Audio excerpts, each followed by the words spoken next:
Welcome to the Healing Tree Podcast, a journey in discovering God's healing ministry for us. Simplifying the story of the Bible and the mission of Jesus through the lens of a tree. And an invitation to experience the transformation that takes place when we're connected with our Creator.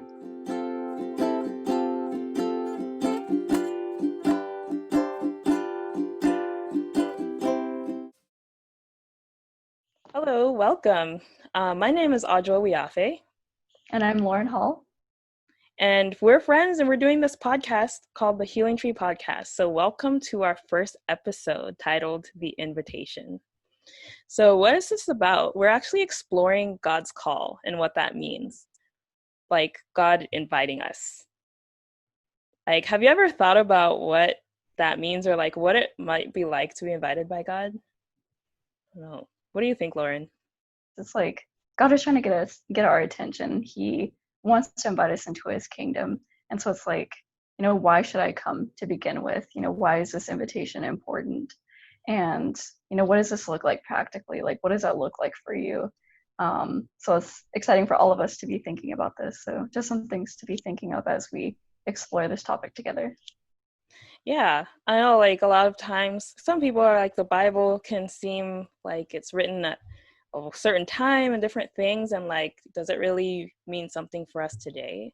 Mm-hmm. And so we're gonna dive into like some Bible themes that have really become alive for us, and let's just dive right into it. So we're going to start with Ezekiel chapter 47, and we're going to be reading the first 12 verses. So these 12 verses are actually like the anchor for the first season of our podcast. So we're going to read through it at first, and then we're going to slow down and really dive into it and see like what it actually means and use different themes of the Bible to enhance the meaning of it. Mm-hmm. Kind of unpack it. Yeah, unpack it like a present. Yes, exactly. All right, so I'm going to go ahead and read and we'll just kind of alternate reading them, and we'll dive right in. So Ezekiel 47 says, "In my vision, the man brought me back to the entrance of the temple. There I saw a stream flowing east from beneath the door of the temple and passing to the right of the altar on its south side. Measuring as he went, he took me along the stream for 1,750 feet and then led me across. The water was up to my ankles. He measured off another 1,750 feet and led me across again.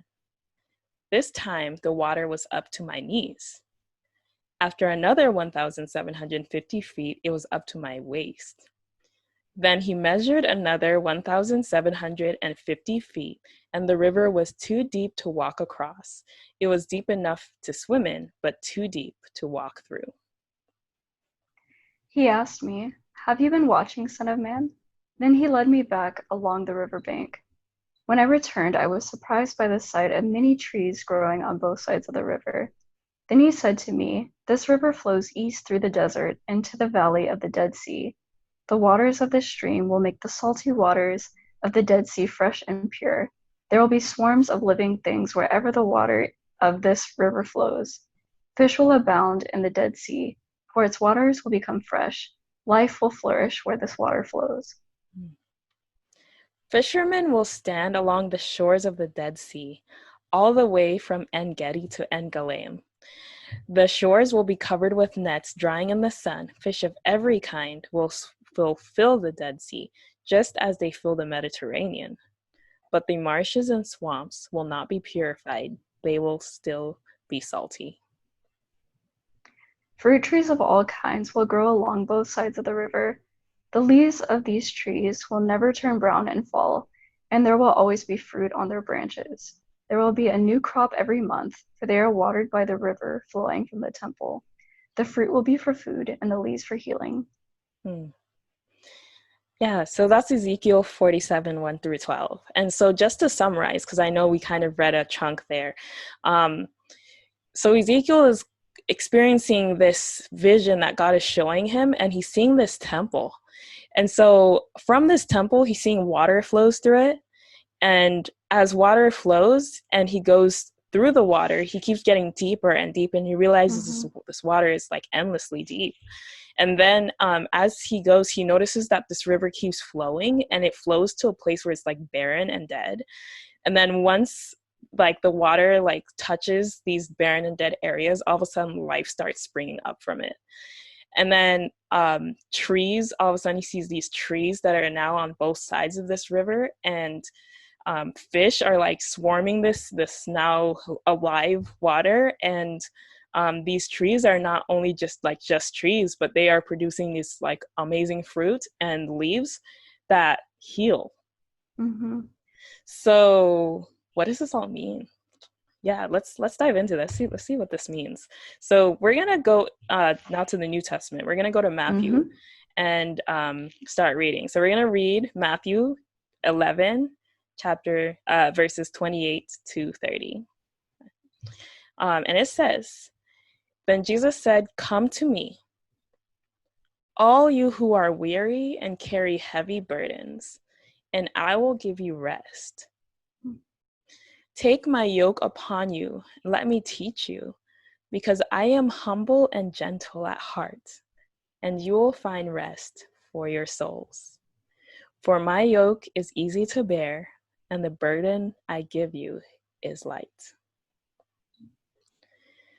So what's Jesus saying here? He's saying come. He's saying come to me. He's inviting us. Um, and he's saying all of you who are weary and carry heavy burdens. What does that look like to you, Lauren? Somebody who's weary and carries heavy burdens.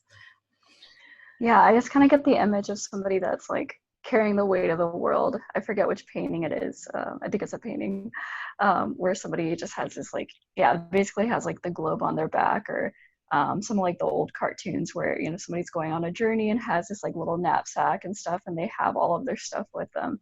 I just kind of think of somebody like doing that, where they have all this stuff with them and they're just really tired and weary from carrying all this stuff and just having this yeah, just feeling like they have this huge burden that they're carrying alone.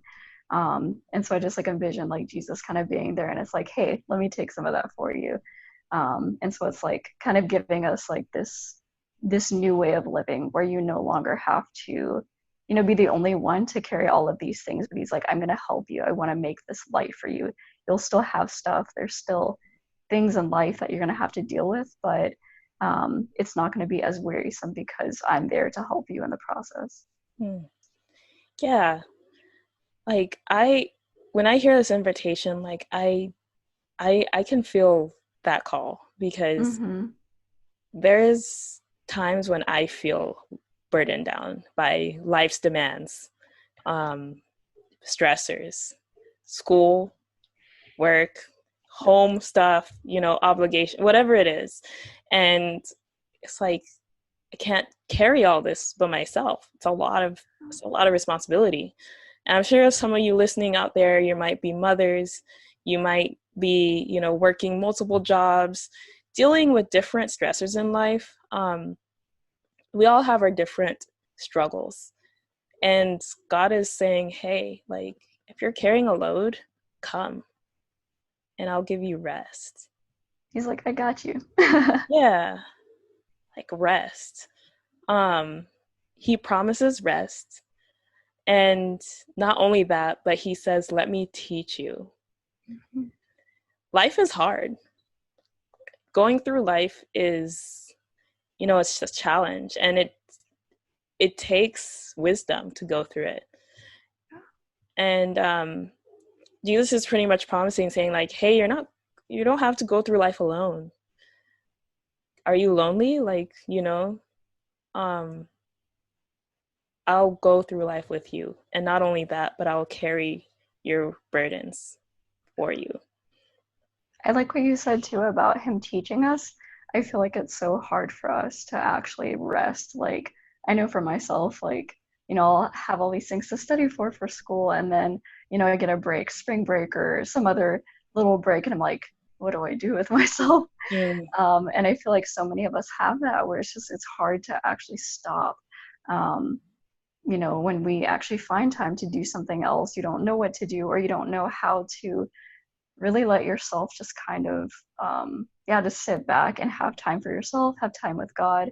It's such a hard thing to do. It just feels like it's almost like against our nature sometimes. And I love the fact that, God is willing to teach us how to do that and to really be willing to surrender those things to Him because He knows how difficult it is for us.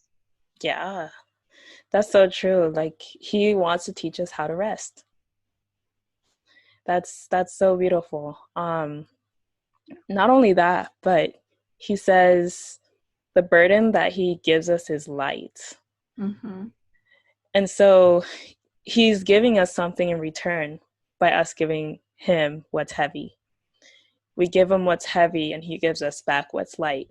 He Mm-hmm. lifts up our heavy weight and heavy spirits, and he promises to make it a light. He promises a certain peace. Yeah. No, it's so beautiful. I love that. Just, yeah, it's just wonderful to think of being able to get back this thing that's so much easier to carry. And it's like, wow, okay, this is so much easier, so much better than what I had before. And it's like, it's something that he's so willing to give us. Like, it's a gift. And all you have to do is accept it. Like, you don't have to work for it. He's just like, I just want to give this to you. Come to me, and I will shower this on you. Mm, yeah. Yeah. And there's just another passage in Isaiah 55, verse 3. Did you want to read that one, Lauren? Yeah, I can go ahead and read that. So it says, come to me with your ears wide open. Listen, and you will find life. I will make an everlasting covenant with you. I will give you all the unfailing love I promised to David. Yeah. So covenant is a promise. And so, Mm-hmm. again, he's inviting us. He's like, hey, come with your ears wide open. So he's teaching us, right? He wants us to listen to what he's teaching us.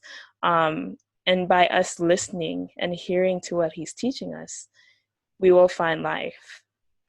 So I know we mentioned about, studying and going into the Bible and trying to learn some things. Again, Jesus is like, you don't have to read that alone either. Yeah. I will teach you. Like I will teach you how to live life. Listen to me. So yeah, as we keep going on, we invite Jesus to teach us, what he wants to teach us and really to help us rest and release our burdens to him. And in turn, he will give us his burden, which is a light. Yeah, that's something else I was going to add to from that last verse in Isaiah 55. Something that Audra and I have actually been talking about lately is just the fact that God just asks us to show up. Um, yeah, He's not asking you to like figure everything out before you do something. He's like, just show up, be willing. Like it says in this verse, have your ears wide open, listen. That's all you have to do. Like, you don't have to figure these things out. He's going to actually show you how to do that. I know for me, I think that's very comforting because it's easy to get stressed and anxious when you're like, oh man, I got to figure out all this stuff. But he's just like, just show up and I got the rest. Yeah. Yeah. Show up and he's got the rest. Exactly. Literally got the rest in more ways than one. Um, yeah. Let's dive in deeper to that, like inviting us to listen. There's another text in Proverbs chapter 8, verses 32 to 36, and it says, and so, my children, listen to me, for all who follow my ways are joyful. Listen to my instruction and be wise. Don't ignore it. Joyful are those who listen to me, watching for me daily at my gates, waiting for me outside my home. For whoever finds me finds life and receives favor from the Lord. But those who miss me injure themselves.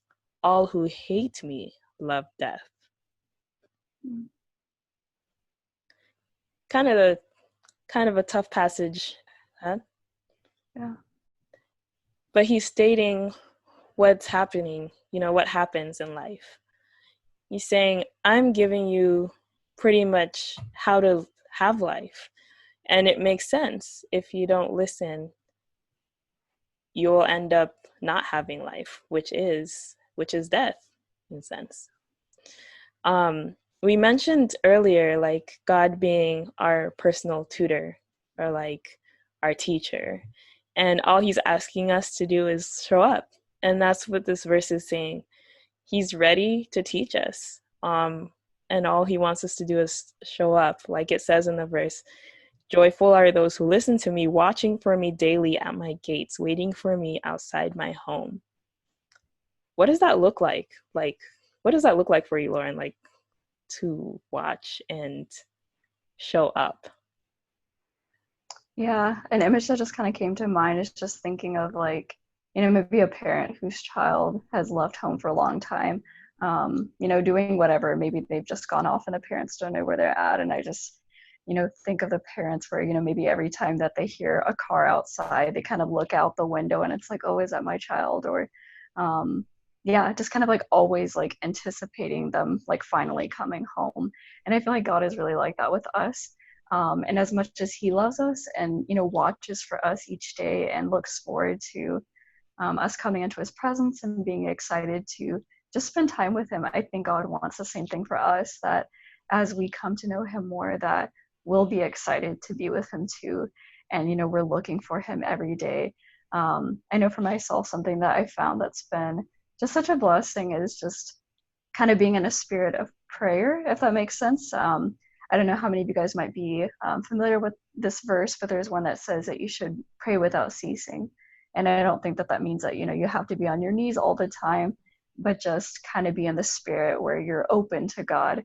And sometimes I'll be outside and, maybe see a beautiful flower, or I might have had a really cool interaction with a friend. And it's just like, wow, God, thank you for that. Like, that was such a blessing. I really enjoyed, seeing the beauty of nature. I really enjoyed this person that you put in my life. And so I feel like those are kind of like the ways that God has helped me to be able to see him in, the small things and in the big things of life. And so I feel like that's kind of what he's saying here, is just watching for him, like finding those glimpses of God in everyday things and everyday interactions. Um, yeah, and I was going to mention another thing too with this verse that I really like. Um, yeah, I guess again with the whole thing of him teaching us and stuff, it's like you might not be at a point yet where maybe you feel like you're ready to be open and to surrender and just be like, okay, Lord, I'm here to listen. But God is willing to even give us that willingness. And I love that God does that, because man, we have many ups and downs in our lives. And you just might not be at that point. Maybe you didn't really know God growing up, or maybe you have known about him throughout your life, but you haven't really been close. So even though God is saying, like, listen to me, and there are consequences at the very end of time if we don't heed that call, but there's so much mercy that is shown in that whole process, and he will give you that willingness if you don't have it, or if you don't know how to find that yet. Yeah. Yeah, exactly. I like what you said there, like um that he's so patient with us, and um he's really extending out this invitation for us because he wants us to have life. He wants us to enjoy life. He wants us to have peace. He wants us to rest. Um, and it's up to us to choose. And so, like, God is not asking us to show up to be stood up, you know. Ooh, that's good. I never thought about that. Not like God is showing up for us every day. Every Amen. day he's like, would she notice me today? Like he's noticing us. He's like, I was, for me, like what it the way that I think of this verse is like God has like these moments where he's like, oh, maybe, just ready for us to like notice him there and acknowledge his presence, say hi to him at least. And he's wondering if we can do the same for him, just reciprocate that love back. But he doesn't want it to be out of obligation or out of a certain fear or anything, but rather because we enjoy being in a relationship with him. That's all it is. It's a relationship. Um, Yeah. and so, yeah, it's nice to see people that are at a point where they yearn for those moments with God, you know, where it's like an exciting moment where it's like, man, I wonder what God has in store for me today.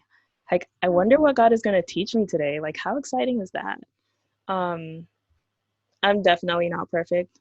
I definitely am not, claiming to, be in that place where um, all the time I am like praying without ceasing and like, all that.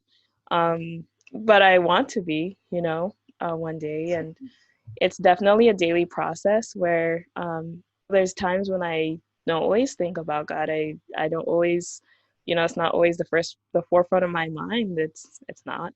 Um, but I know that there are moments that I've had where I'm like, wow, that was so cool. Like what God has taught me. What? Like I didn't know that. Like I just, learned something new today, or like I might have seen something differently, and it just kind of like lightened up my day. And it's pretty exciting to have that kind of relationship with God. And so like my wish, my desire is to like grow that, grow that, cultivate that. So like every day it's like, whoa, like what's he gonna teach me now? Like what's he gonna teach me today? And that's what God is desiring. Like a life with God is exciting. It's fun. It So is much. like so much joy. Yeah, I think it's unfortunate that a lot of people feel like Christian life is a boring life, or like there's not much to look forward to. But I mean, I beg to differ. I've seen a lot where like literally God is an exciting person and so creative So that much. um can't think of a life without him. Um, Yeah. I completely agree. And I think again it is something that, is a daily process. And like you said, like I definitely, don't always have those like amazing moments where it's like, wow, this is so cool. But when I do, it's such a blessing. And I feel like the more that I've gotten to know God personally for myself, the more that I've been able to see who he is, just like a relationship with a friend or a family member or anybody else in your life. It takes time to develop that. And I think the more that you get to know them, the more that you're able to delight in who they are. And I really like the idea of just delighting in God. And there's actually a scripture where it says that God delights in us and he actually sings over us.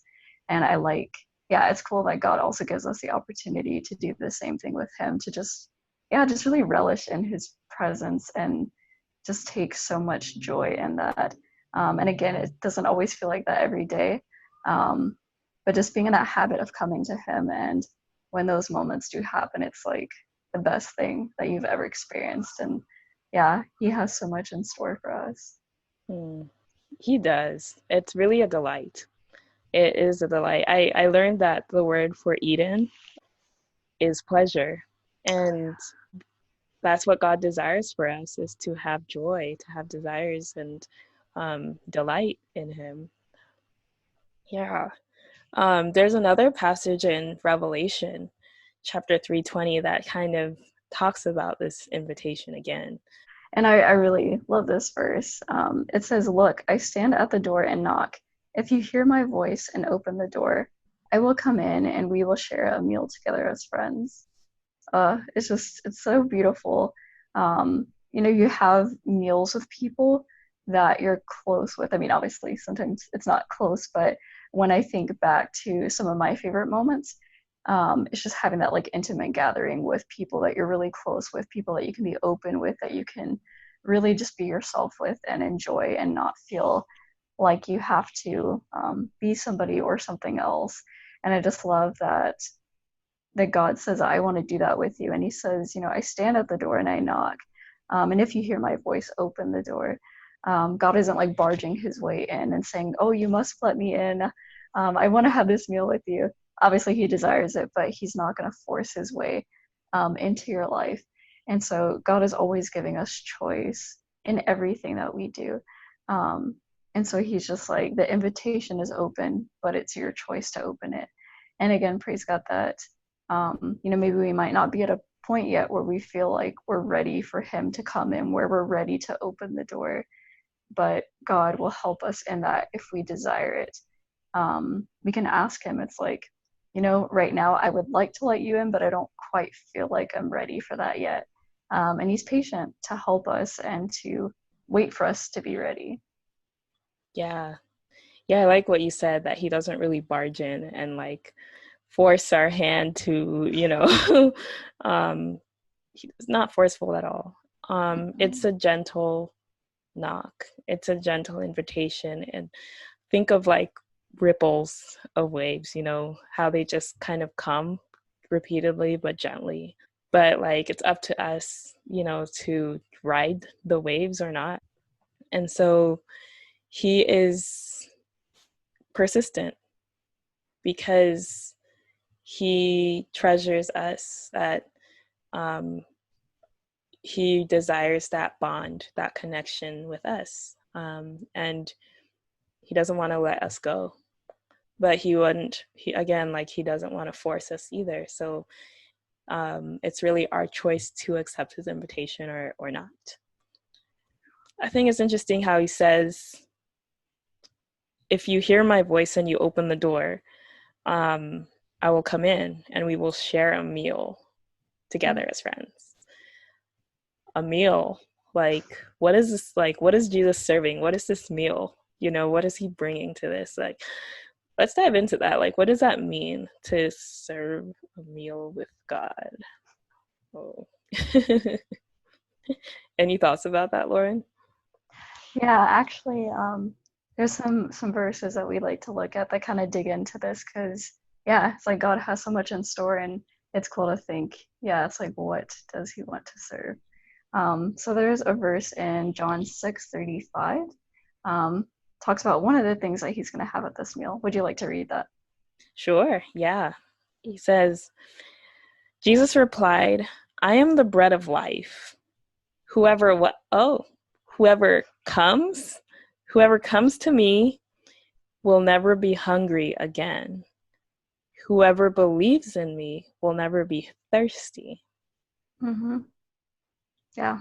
So we have bread and we have water at this meal, and he's saying that I am those things for you, which is really cool. I mean, it's definitely an interesting thought. It's like, okay, he's serving these things, but those things that he's serving are himself. So Yeah. yeah, it's different than what we're used to thinking, but it's kind of a cool thing where it's like, I'm showing up at this meal to be with you, but everything that you need, everything that you desire, I am. Yeah.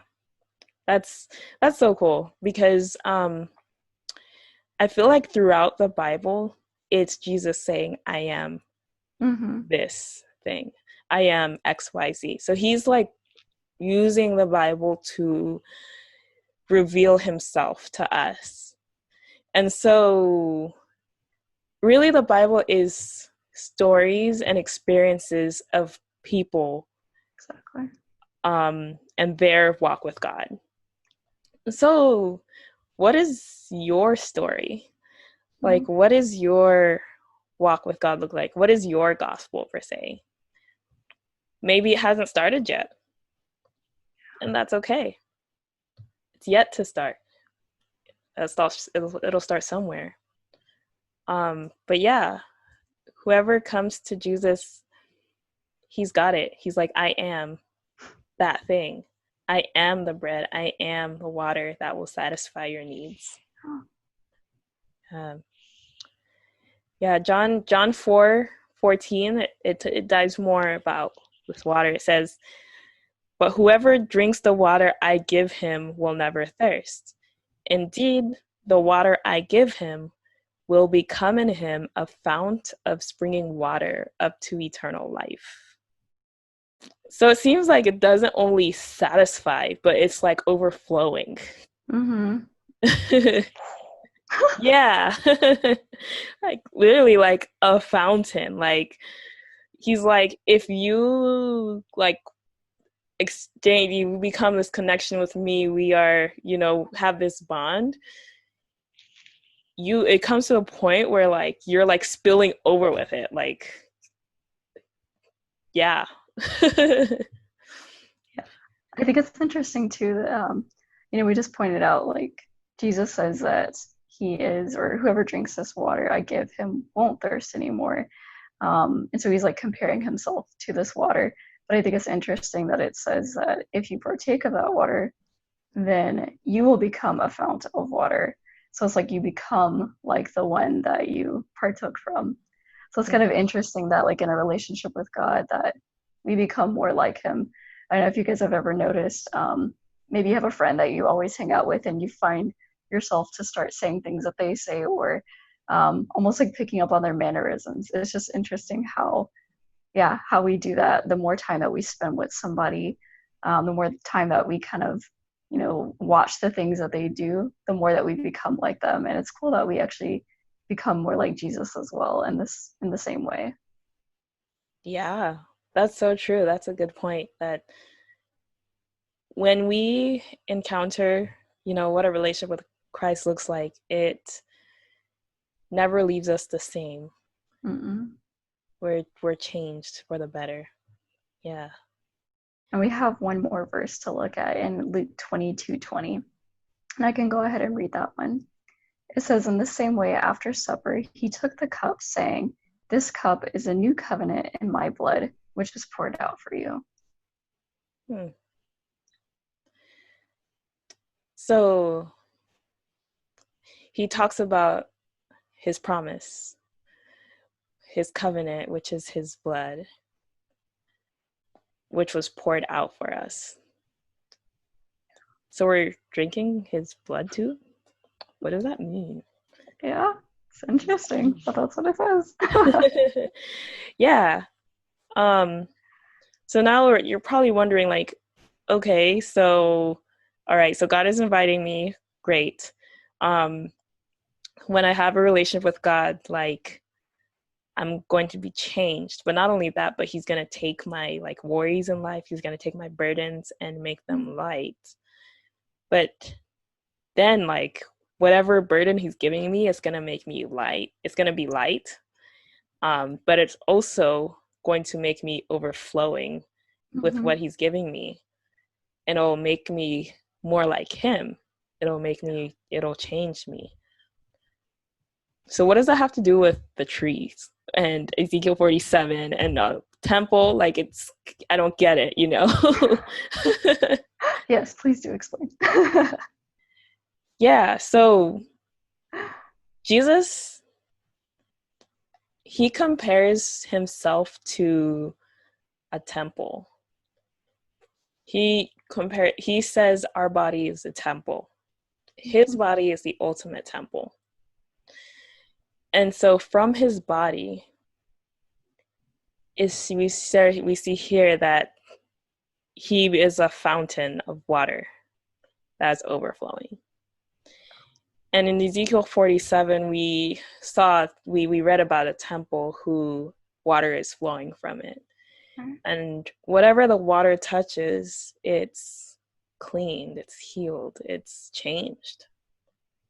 There's life that comes forth from it. Yeah, there's life that comes forth from it. So what does that have to do about his blood though? Hmm. Yeah. What do you think, Lauren? Yeah, it's interesting. I'm thinking back to yeah, like Jesus when he was on the cross. There's you can find it in the different gospels, but it talks about how he when he was pierced on his side that blood and water flowed forth from it. There was blood that came from that because of the death that he had to die, but also this water that flowed out, which is almost kind of like the new life that came from it. From him comes this blood of the sacrifice, but also this new life that we can come to him and enjoy. And then as we accept that sacrifice, then we also can become like a fountain as well. Yeah. So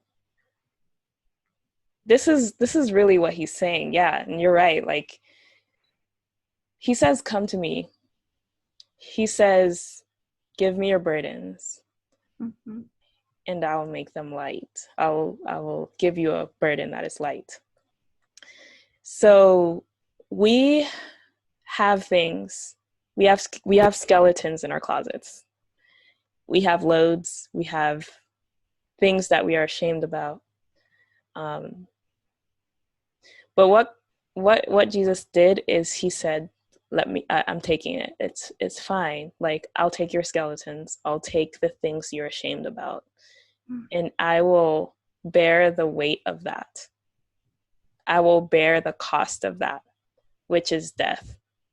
I will take it and experience the result of that is weighing you down, and die in your place so that you can have my life.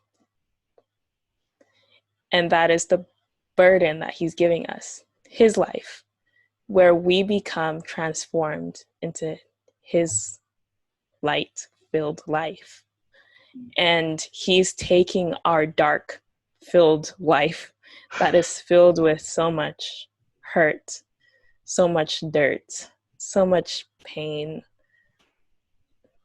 so much shame, and he took it upon himself because of the amount of love that he has for us. And the taking in his blood, it's not like we're drinking like actual blood, really, but it's a metaphor. It's a symbol of saying, yeah, Lord, take it. Like, I'm accepting this gift that you're giving me, this gift that is light. I'm accepting that. Please take my sins, take them away. And his sacrifice, he did that from the abundance of his heart so that we can experience a life-filled life with him forever. That's what he's inviting us to. Do you have skeletons in your closet? Do you have things you're ashamed about? Do you have things that haunt you every day? Do you have things that worry you? Give it to Jesus. He's the ultimate friend you can trust. And he wants to take those from you and give you light, give you joy, fill you with peace, happiness, laughter. Replace those things with things that are light. I really like in the verses, it seems like the theme of this water that was flowing through is just this idea of restoration. And I think that's something that God is always in the business of. You know, Jesus dying on the cross was to restore us from the curse of sin. It's almost like a disease that has come upon the world, and Jesus came to rid us of it. And so it's just so beautiful. And with the water coming through, you know, fish and other things that were once living that had died, they were brought back to life by being able to be around this water. It's just absolutely beautiful. And I was also going to say, you know, you might be wondering, why is it that, you know, God uses this kind of language in the Bible? Like, why couldn't he just say what we just said? And I know it can be confusing. And, you know, the people that followed Jesus when he was on this earth, and like his disciples and other people that were around also wondered, like, what is this guy saying? Um, but I think it's beautiful that God uses things that we're familiar with. Like, we've all, you know, had water to drink. We all eat bread and enjoy that. And so he uses these things that we're familiar with, so that we're able to understand these concepts better. And I think it's cool to, you know, even just thinking of these symbols of food. When you eat something, it doesn't, you know, just stay on your mouth, but it's something that, you know, goes through your digestive system, and your body breaks down all of the pieces and allows you to absorb it. And it's something that permeates your whole being. It's not, it doesn't just stay in one place, or it doesn't just go to one place, it goes everywhere. And I think that that's what Jesus is inviting us to, this invitation to take him in, is to take him in fully, allow him to change every part of you, every cell, every little thing. He wants to change it all and wants to give that new life, and that every part of your being can experience that lightness that he wants to give. Yeah. Isn't that such an amazing promise? Like, It really is. hello, like, if I could just let God take care of my problems, that's a huge deal. That's pretty significant. So true. Yeah. So I'll go ahead and read back Ezekiel 47, just the first verse, because that's what we focused on in um, this episode. And it says, "In my vision, the man brought me back to the entrance of the temple," who is Jesus. Yeah. Mhm. "There I saw a stream flowing east from beneath the door of the temple and passing to the right of the altar on its south side." So water flowing out of this temple, that's his meal for us, right? Um, the water is that's his promises of life, promises of love, satisfaction. He's inviting us. That's the water is his invitation. It's flowing beneath the door of the temple as if the water is knocking on that door. Hmm. Will you let him in? Do you want to be part of that life? Do you want to experience a relationship that satisfies all things? Would you answer his knocking? Those are the questions we would like you to think about. Like, where are you at in life right now? Um, what is your picture of God? Maybe the picture of God you have is one that's kind of vengeful. Like, if you do something wrong, he's just ready to zap you. um, or a God that's just there, but not really there in your life, kind of just overseeing things, but not really there. Or maybe you never really thought about it, and that's okay. But what if there actually is a God that heals our wounds? What if there's actually a God that cares about every little thing that we care about? What if there's a God that is so in love with you that he's willing to stand and knock at your heart every single day, hoping that one day you'll open it and let him in? We're here to tell you that we have experienced such a God, and he exists, and he's real, and he just poured out lavish love on the both of us. Amen. The water that flows from the temple, it's just like his love that just pours forth. And this is something that's continual, every day coming. Like Audra said, it's like this water kind of like hitting against this door. Um, yeah, just beautiful. And we really have seen in so many ways the love of God poured out. And we want all of you to experience it too. You know, that's one of the reasons why we even wanted to start this podcast, because we've been so filled, so delighted to see all of these things. And it's like, how could you keep this to yourself? And I think that's one of the most beautiful things about the way that God works in our life and the story that he writes for our lives is it's something that touches you so deeply and changes you, but it's something that you just want to share with other people. But it's like, wow, there's this invitation. It's so beautiful. Um, yeah, and God wants us to take that and will help us and will lead us to that point. Yeah, he wants to be our teacher. Yes. um, so all of you journalers out there who like to write things down, one of those people, feel free to just journal in your, just questions that you would like to ask God or like to ask yourself. Like, has God been calling you, or have you just not heard his call yet? And maybe this is a time when you're like, curious. I want to experience what this is like. And just use this just week to explore that and even ask God. Maybe it's the first time talking to God, and just being like, Lord, like, I don't know, I haven't seen you, I haven't met you yet, but I want to. And be like, how can I meet you? Like, how can I open my heart to you? Just watch what he does. Watch what he does. In later episodes, we will dive into more of how God's call has come real to our lives and exactly how God has called us.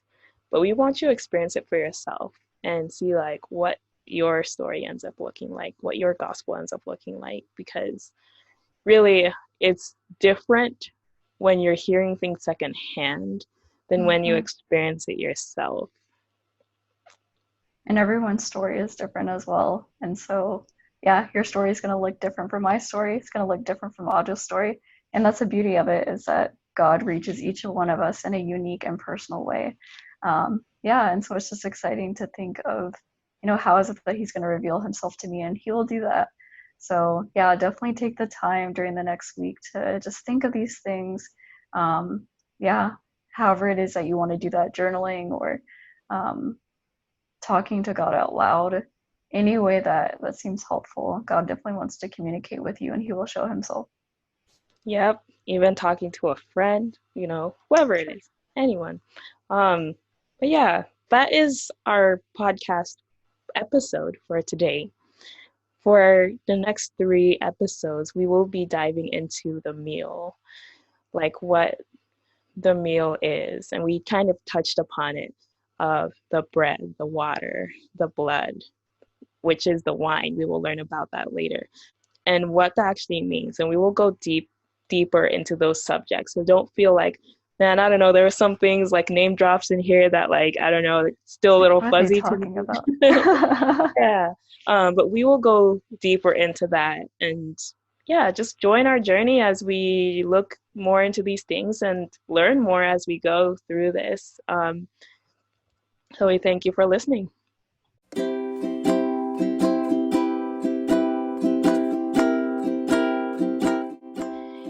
If you like what you just heard, we encourage you to stay up to date with our latest information and follow us on our Instagram page and subscribe to our YouTube channel. And if you have any questions, feel free to leave your comments and questions on our social media platforms. We would love to stay in touch with you, answer any questions that you might have, and offer whatever support we can.